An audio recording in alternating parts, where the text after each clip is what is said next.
Media Malayalam സംവാദത്തിലേക്ക് സ്വാഗതം. രണ്ട് പ്രമുഖരായ വ്യക്തികൾ ഇന്ന് സംവാദത്തിൽ പങ്കെടുക്കുന്നുണ്ട്. രണ്ടുപേരും നമ്മുടെ പ്രേക്ഷകർക്ക് ചിര പരിചയമുള്ള വ്യക്തികളാണ്. ഒരാൾ ശ്രീ ഡെന്നി തോമസ് വട്ടക്കുന്നേൽ, എഴുത്തുകാരനാണ്, യാത്രികനാണ്, വിദ്യാഭ്യാസ സേവനത്തിലെ കേരളത്തിലെ മുന്നിട്ട് നിൽക്കുന്ന ഒരാളാണ്. നമ്മുടെ സാന്റാമോണിക്ക സ്ഥാപനങ്ങളുടെ ചെയർമാനാണ്. മാധ്യമരംഗത്ത് അദ്ദേഹം ദീപിക ഗ്രൂപ്പിന്റെ വൈസ് ചെയർമാനാണ് ഒരാൾ. മറ്റൊരാൾ തീർച്ചയായും ശ്രീ രാജേന്ദ്രൻ പന്തളമാണ്. അദ്ദേഹം ABC കുടുംബത്തിന്റെ അംഗമാണ്. ദീർഘകാലത്തെ പത്രപ്രവർത്തന മാധ്യമരംഗത്തെ പാരമ്പര്യവും പരിചയമുള്ള ഒരാളാണ്. രണ്ടുപേരും ഇന്ന് സംസാരിക്കുന്നത് നമ്മുടെ ലാറ്റിൻ അമേരിക്കൻ രാജ്യമായ വെനിസുലയുടെ ഭാവിയെക്കുറിച്ചാണ്. വെനിസുലെ ആവശ്യത്തിന് വിഭവങ്ങളുള്ള ഒരു രാജ്യമാണ്. പക്ഷേ ലോകത്തിലെ സമ്പന്ന രാജ്യങ്ങൾ അല്ലെങ്കിൽ വൻകിട രാജ്യങ്ങൾ അല്ലെങ്കിൽ വലിയ തോതിലുള്ള സാമ്രാജ്യത്വ ശക്തികൾ എക്കാലത്തും കൊള്ളയടിക്കുന്നത് നോക്കി നിൽക്കേണ്ടി വരുന്ന, പട്ടിണിയോടെ നിലവിളിക്കേണ്ടി വരുന്ന, സ്വന്തം വിഭവങ്ങൾ അന്യരാജ്യങ്ങൾ കടത്തിക്കൊണ്ടുപോകുന്നത്, കൊള്ളയടിച്ചു കൊണ്ടുപോകുന്നത് കണ്ടു നിൽക്കേണ്ടി വരുന്ന ദരിദ്ര ജനകോടികളുടെ ഒരു രാജ്യമാണ്. കൊച്ചു രാജ്യമാണ്, എന്നാൽ യഥാർത്ഥത്തിൽ ആകേണ്ടിയിരുന്ന രാജ്യമാണ്. വെനിസുലയെ ദീർഘകാലം കൊള്ളയടിച്ചിരുന്നത് സ്പെയിൻ ആയിരുന്നെങ്കിൽ ആധുനിക കാലത്ത് അവരെ പലതരത്തിൽ ഉപദ്രവിക്കുകയും കൊള്ളയടിക്കാൻ ശ്രമിക്കുകയും വേട്ടയാടുകയും അവരെ അടിമയാക്കാൻ ശ്രമിക്കുകയും ചെയ്യുന്നത് അമേരിക്ക തന്നെയാണ്. അമേരിക്കയുടെ മൂക്കിന് ചുവട്ടിലുള്ള രാജ്യമാണ് തെക്കേ അമേരിക്കയിലെ, ലാറ്റിൻ അമേരിക്കയിലെ വളരെ പേരുകേട്ട രാജ്യമാണ്. എന്നാൽ അങ്ങേയറ്റത്തെ ദരിദ്ര രാജ്യമാണ് വെനിസുലെ. വെനിസുലയ്ക്ക് ആവേശകരമായ ഒരു പൂർവ്വകാലം ഉണ്ടായിരുന്നത് അവിടെ ഹ്യൂഗോ ഷാവേസ് ഭരിച്ചിരുന്ന കുറച്ചു കാലമാണ്. അദ്ദേഹത്തെ അട്ടിമറിക്കുന്നതിലും അദ്ദേഹത്തിന്റെ മരണത്തിലും ഒക്കെ സംശയാസ്പദമായ സാഹചര്യങ്ങളുണ്ട്. എങ്കിലും ഇന്ന് വെനിസുലയുടെ നിലവിളി കേൾക്കാനാണ് നമ്മൾ ഈ സമയം മീഡിയ മലയാളത്തിന്റെ ഫ്ലോറ് തയ്യാറാകുന്നത്. നമ്മുടെ പ്രേക്ഷകർക്കും സ്വാഗതം. സംസാരിച്ചു തുടങ്ങുന്നത് ഡെന്നി തോമസ് സാറാണ്. അദ്ദേഹത്തിന് നല്ല പരിചയമുള്ള രാജ്യങ്ങളാണ് ഈ രാജ്യങ്ങളൊക്കെ. വെനിസുലയിൽ മാത്രം അദ്ദേഹം പോയിട്ടില്ല, പക്ഷേ അതിന്റെ പരിസരത്തൊക്കെ എപ്പോഴും പോയി വരുന്ന ഒരാളാണ്. 100-ലേറെ രാജ്യങ്ങൾ സന്ദർശിച്ചു കഴിഞ്ഞ ഒരാളാണ്. ഡെന്നി തോമസ് സാറ് പറഞ്ഞു തുടങ്ങട്ടെ. വെനസ്വേലയാണ് ഇന്ന് ഏറ്റവും കൂടുതൽ ചർച്ചാ വിഷയമായിക്കൊണ്ടിരിക്കുന്ന രാജ്യം. നമുക്കറിയാം, ഒരുപാട് ഈ റഷ്യൻ അമേരിക്കൻ ശാക്തീകരണം, റഷ്യയുടെ പതനം, അതായത് സോവിയറ്റ് റഷ്യയുടെ പതനത്തിന് ശേഷം ലോകത്ത് ഒരു ലോക മേധാവിയായിട്ട് അമേരിക്ക നിലനിന്ന കാലത്ത് ഒരു പ്രതിപക്ഷ ശബ്ദമായിരുന്നു ഹ്യൂഗോ ഷാവേസിന്റെ. അദ്ദേഹവും ക്യൂബയും ഒക്കെ ചേർന്നുള്ള ഒരു നല്ലൊരു മുന്നണി പോലെ നിന്ന് അമേരിക്കൻ സാമ്രാജ്യത്തിനെതിരെ പടപൊരുതിയവരാണ്. പക്ഷേ ഷാവേസിന്റെ കാലഘട്ടം കഴിഞ്ഞു, ഹ്യൂഗോയുടെ കാലഘട്ടം കഴിഞ്ഞ് മഡൂറോ ഭരണത്തിൽ വന്നപ്പോൾ ഈ വെനസ്വേല എന്ന് പറയുന്ന ലോകത്ത് ഏറ്റവും കൂടുതൽ എണ്ണ സമ്പത്തുള്ള ഒരു രാജ്യം ഇന്ന് ഏറ്റവും വലിയ ദരിദ്ര രാജ്യവും അസ്ഥിരതയുള്ള രാജ്യവും പട്ടിണിയുള്ള രാജ്യവുമായി മാറിയിരിക്കുകയാണ്.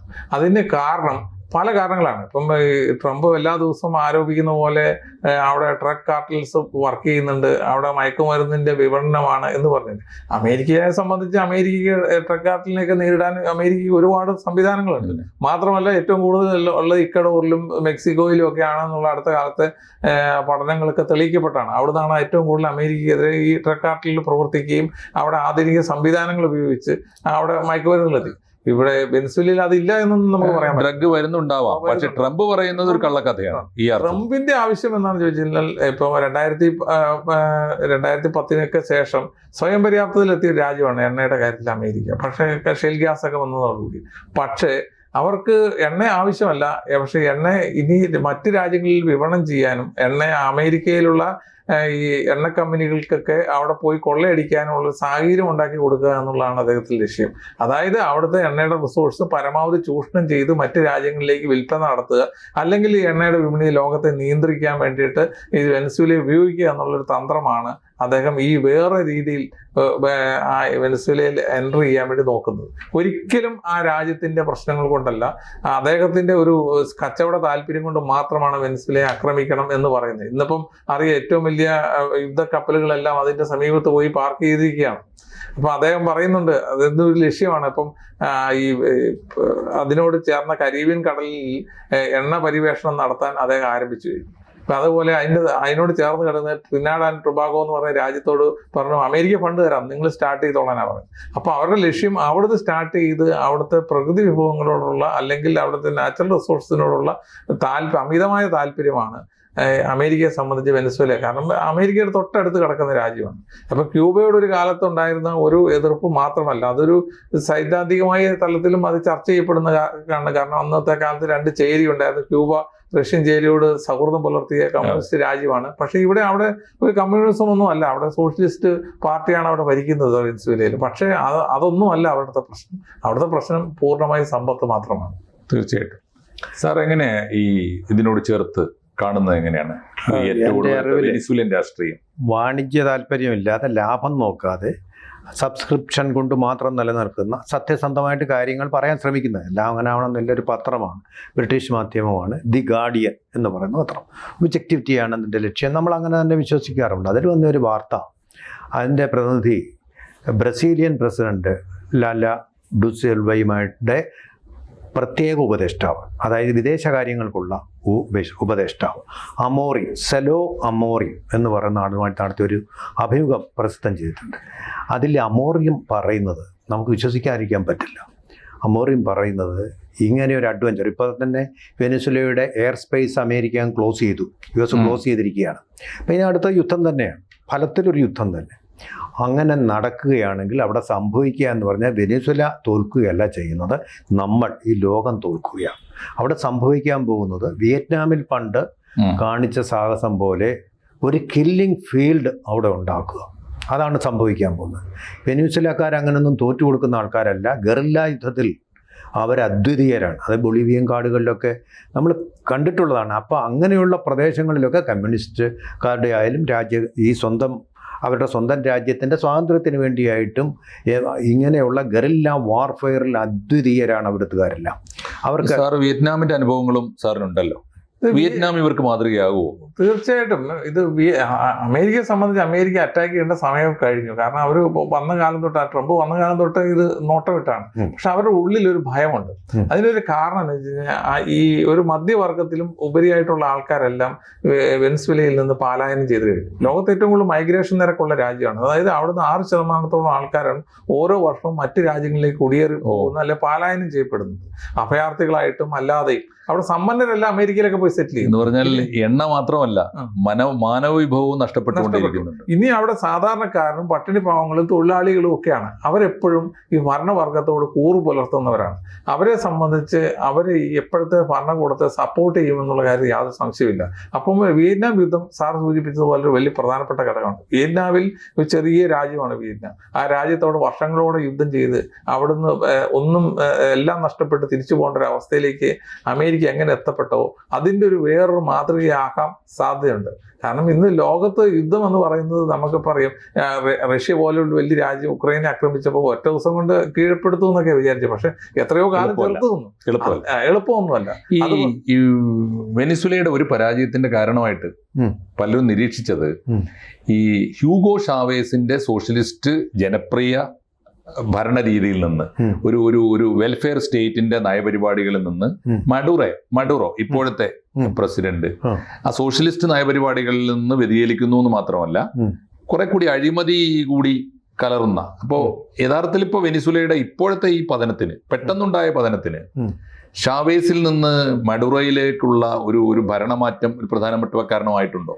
ഇല്ല, ഒരിക്കലുമില്ല. കാരണം മഡൂറോ അവിടെ അധികാരത്തിൽ വന്ന നാൾ മുതൽ തെരഞ്ഞെടുപ്പിലൂടെയാണ് അവർ വരരുതെന്ന് ആഗ്രഹിച്ചവരാണ് അമേരിക്കക്കാര്. മഡൂറോയ്ക്ക് റഷ്യയുടെ പിന്തുണ ഉണ്ടായിരുന്നു. അന്ന് അവിടെ മഡൂറോ ഇപ്പോഴും ഉണ്ട്.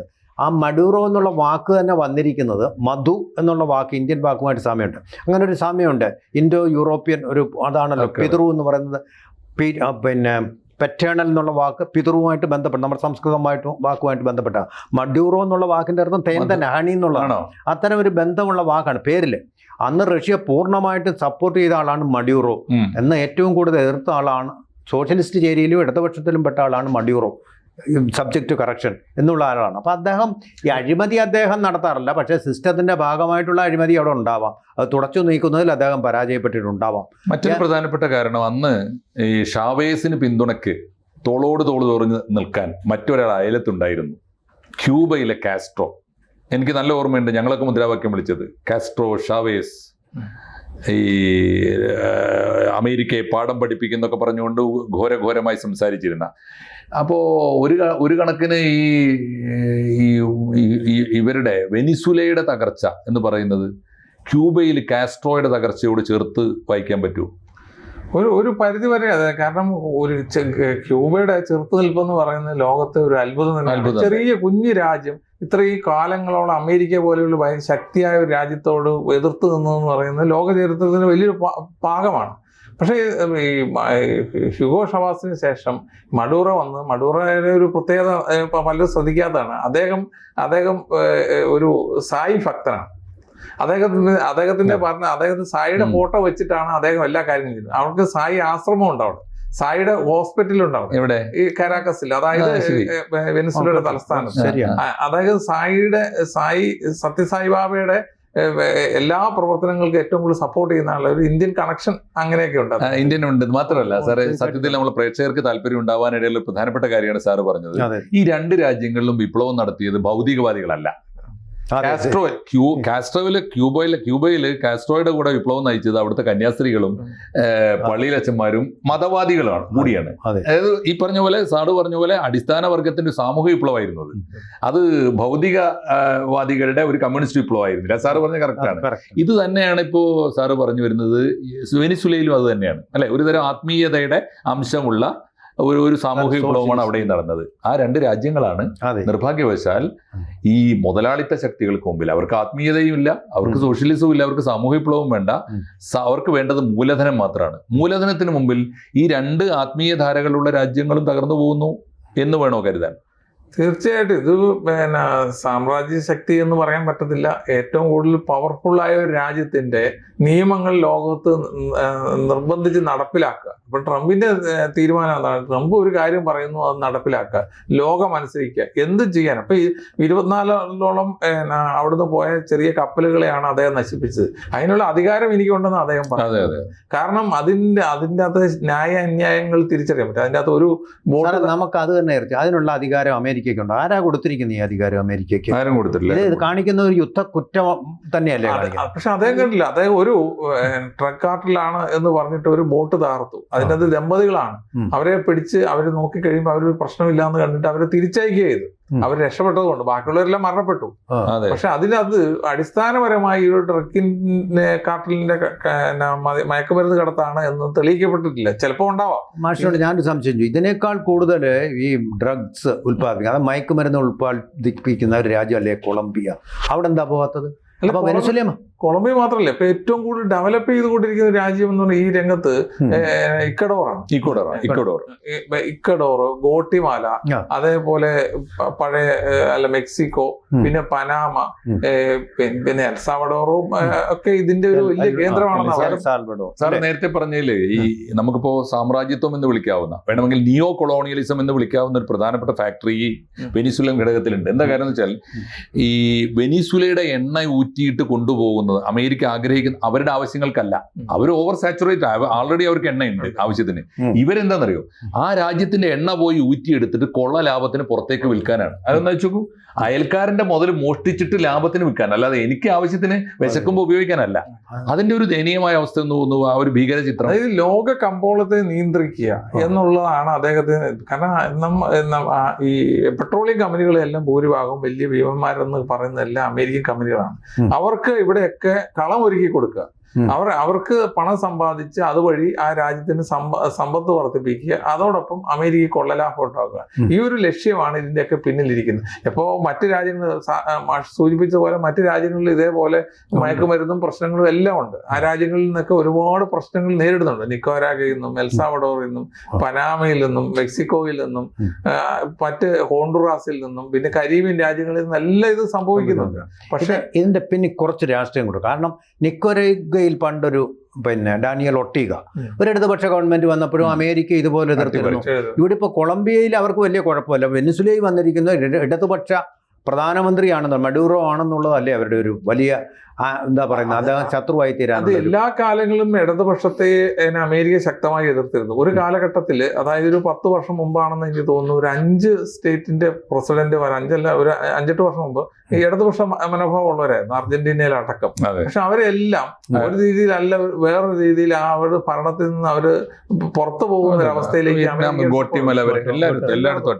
പക്ഷെ ആ ഒരു ചിന്താഗതി. അപ്പോൾ ഉറുഗ്വ, പരാഗ് എല്ലായിടത്തും നടന്നിട്ടുണ്ട്. ഉറുഗ്വയില് ഒരു പ്രസിഡന്റ് ഉണ്ടായിരുന്നു, ഹൊസെ എന്ന് പറഞ്ഞ. അദ്ദേഹം രാവിലെ മറ്റേ ചെറിയൊരു വണ്ടി പാടത്ത് പണിയെടുത്ത് പാർലമെന്റിൽ പോകുന്ന ഒരാളാണ്, അടിസ്ഥാന വർഗത്തിൽപ്പെട്ട. ചുരുക്കി പറഞ്ഞ പാട്രിസ് ലുമുംബയെ അട്ടിമറിച്ചതുപോലുള്ള ആ രാഷ്ട്രീയം ചിലിയില് ഇത് ഇപ്പോഴും തുടരുകയാണെന്ന് നമുക്ക് കരുതാമോ? മാത്രമല്ല, ഏകാധിപതികളെ എപ്പോഴും സപ്പോർട്ട് ചെയ്യും. ഇപ്പൊ ചിലി എത്ര സൗത്ത് അമേരിക്കയിലെ സമ്പന്നമായ രാജ്യമാണ്.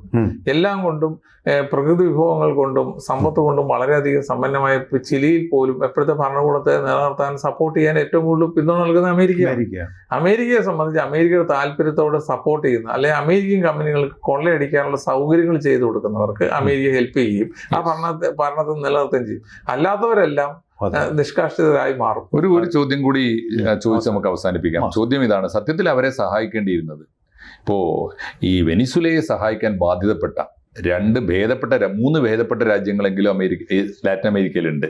അത് ABC രാജ്യങ്ങളാണ്: അർജന്റീന, ബ്രസീൽ ആൻഡ് ചിലി. ഈ 3 രാജ്യങ്ങൾ എന്തുകൊണ്ടാണ് ഒരു സഹോദര രാജ്യത്തെ, അയൽ രാജ്യത്തെ അമേരിക്കക്കെതിരായി സഹായിക്കാൻ മുന്നോട്ട് വരാത്തത്? അത് എക്കാലത്തും വെനിസുലയ്ക്ക് അങ്ങനെ ഒരു സപ്പോർട്ട് കിട്ടിയിട്ടില്ല. ഒരു കാലത്ത് ഏറ്റവും കൂടുതൽ സപ്പോർട്ട് കിട്ടിയത് ക്യൂബയാണ്. അപ്പൊ ക്യൂബയിലെ ഫിഡൽ കാസ്ട്രോയോട് ഹ്യൂഗോ ഷവാസ് പറഞ്ഞു, ഞങ്ങൾ എത്ര വേണേലും എണ്ണ തരാം, പക്ഷെ ഞങ്ങൾക്ക് ഇവിടെ അധ്യാപകരില്ല പഠിപ്പിക്കാൻ. പകരം നിങ്ങൾ ബാർട്ടർ സിസ്റ്റം പോലെ നിങ്ങൾ എണ്ണയ്ക്ക് പകരം അധ്യാപകരെ തന്ന വിദ്യാസമ്പന്നരായ ആൾക്കാർ. ക്യൂബയെ സംബന്ധിച്ച് വിദ്യാസമ്പന്നരായ ഇഷ്ടംപോലെ ആൾക്കാരുണ്ട്, അവരെ അങ്ങോട്ട് വിട്ടുകൊടുത്തു. അങ്ങനെയുള്ളൊരു ബന്ധമായിരുന്നു അവർ. പക്ഷേ ഈ ക്യൂബയെ സപ്പോർട്ട് ചെയ്യുന്ന ഒരു രാജ്യമായ വെനസ്വേലയെ സപ്പോർട്ട് ചെയ്യാൻ തെക്കേ അമേരിക്കൻ രാജ്യങ്ങൾക്കൊന്നും തയ്യാറല്ല. അതാണ് ഇതിന്റെ അടിസ്ഥാനപരമായി. പൊരുതി ജയിക്കുക എന്നൊരു വഴിയേ ഉള്ളൂ. സാറ് പറഞ്ഞതുപോലെ ഈ വിയറ്റ്നാം മോഡൽ ഗറില്ല വാർ വരാൻ പോകുന്നു, തീർച്ചയായിട്ടും വരുമെന്നാണോ? എന്താണ് അങ്ങയുടെ? നമുക്കറിയാം, ബൊളീവിയയിലെ സ്ഥിതി ആയാലും ഈ വെനിസുലയിലെ സ്ഥിതി ആയാലും പോരാട്ടത്തിന്റെ മനസ്ഥിതിയുള്ള ആളുകളാണ് ലാറ്റിൻ അമേരിക്കക്കാർ. ഏറ്റവും വലിയ പോരാളികളാണ് ബൊളീവിയൻ സംസ്കാരം എന്ന് പറയുന്നത്. അതിന്റെ ഒരു പാർട്ടാണ് വെനിസുല എന്ന് പറയുന്നത്. അവരുടെ ഫുട്ബോൾ പോലും അത് തന്നെയാണ്. അപ്പൊ ആ ഒരു പോരാട്ടത്തിന്റെ ഭാഗമാണ്. അതുകൊണ്ട് അമേരിക്ക എപ്പോഴും ഭയപ്പെടുന്നത് അമേരിക്ക ഈ പറയുന്ന ഈ ആൾക്കാരുടെ സപ്പോർട്ട്, അല്ലെങ്കിൽ അമേരിക്കയ്ക്കെതിരെ അവർ നിലകൊള്ളുന്ന ഒരു മനസ്ഥിതിയുണ്ട്. ആ മനസ്ഥിതിയാണ് ഇവരെല്ലാം ഭയപ്പെടുന്നത്. അല്ലാതെ അമേരിക്കയെ ആയുധം കൊണ്ടോ കപ്പൽ കൊണ്ടോ അല്ലെങ്കിൽ പണം ഉപയോഗിച്ചിട്ടോ ശക്തി ഉപയോഗിച്ചിട്ടോ കീഴ്പ്പെടുത്താൻ വളരെ നിസ്സാര സമയം മതി. പക്ഷെ അവിടെ അത് വിജയിക്കുമോ എന്നുള്ളൊരു സംശയം മാത്രമാണ് അമേരിക്ക എപ്പോഴും ഉള്ളത്. ആ സംശയം നിലനിൽക്കട്ടെ. പക്ഷേ തീർച്ചയായിട്ടും പൊരുതി ജയിക്കും എന്ന് നമുക്ക് വെനിസുലൻ ജനത, അല്ലെ? പ്രതിരോധം എന്ന് പറയുന്നത് മനുഷ്യന്റെ പ്രതിരോധം, മനസ്സിന്റെ പ്രതിരോധമാണ്. ബ്രിക്സിൽ പണ്ടേ ചേരേണ്ടതായിരുന്നു വെനിസുല എന്നാണ് അതിന്റെ കൂടെ അവസാനമായിട്ട്. അത് ചേർക്കാനുള്ള യോഗ്യത ഇല്ല സാർ. അവർക്ക് ചില മാനദണ്ഡങ്ങളുണ്ട്, കാറ്റഗറി ഒക്കെ. ബ്രിക്സിലെ 5 രാജ്യങ്ങളോടെ 7 അയലത്ത് നിൽക്കാനുള്ള ഒന്നും കാലം നിൽക്കാൻ ശേഷിയില്ലാത്ത രാജ്യങ്ങളെ ചേർക്കില്ലല്ലോ. കോവിഡ് വന്നതോടെ വീണ്ടും തകർന്ന രാജ്യം. തീർച്ചയായിട്ടും നമുക്ക് 2014 എണ്ണയിൽ ക്രൂഡ് ഓയിലിൽ വന്ന ചാഞ്ചാട്ടമാണ് ഇപ്പൊ ഇത്രയും വലിയ അവസ്ഥയിലേക്ക് എത്തിച്ചത്. തീർച്ചയായിട്ടും നമുക്ക് നല്ലത് അല്ല, അടുത്ത വർഷത്തോടെ എങ്കിലും നമുക്ക് വെനിസുലയിൽ നിന്ന് നല്ല വാർത്തകൾ പ്രതീക്ഷിക്കാം. ഓക്കെ.